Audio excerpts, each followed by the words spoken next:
মন্ত্রী হওয়ার কারণে আমি কোথাও একাকি যেতে পারি না। কথা দিলাম আমি যা ছিলাম তাই থাকবো এবং আপনাদের খেদমত করব। আমি আমার কৃতজ্ঞতা স্বীকার করার জন্য আজকে এই শত ব্যস্ততার মধ্যেও আমি আপনাদের কাছে এসেছি। আপনাদের কাছে আমার আবেদন, আমি বলেছিলাম 12 তারিখ রাত 12:01 থেকে মাদক নির্মূল হতে হবে। জানি না হয়েছে কিনা, হতেই হবে। আমার যদি আগের মতো আমি উন্মুক্ত থাকতাম, আমার আপন জানায় যদি আমি উড়ে বেড়াতে পারতাম, তাহলে এতক্ষণে দেখতেন যে কচুয়ায় মধ্যরাত্রে মিলন কোথাও না কোথাও গিয়ে দুইজন মাদক আসক্তকে ধরে ফেলেছে।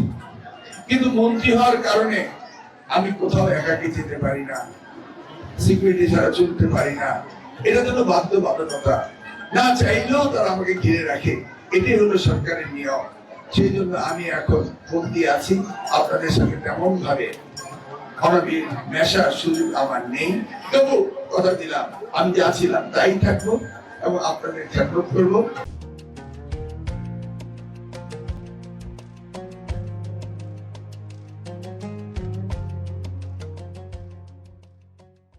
আপনারা নির্বাচিত করেছেন, আপনারা নির্বাচিত হয়েছেন, আমি একা নই।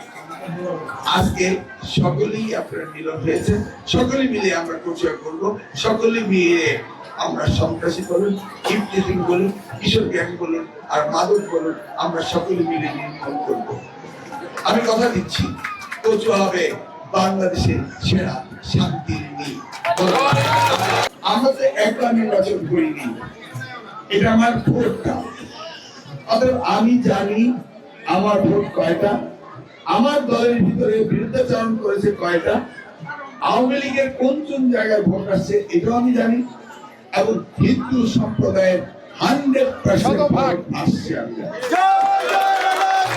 ব্যবধান অনেক বড় হলেও যদি আপনারা আমাকে সমর্থন না দিতেন, তাহলে আমি হয়তোবা আজকে এই দায়িত্ব পেয়ে এখানে আসতে পারতাম না।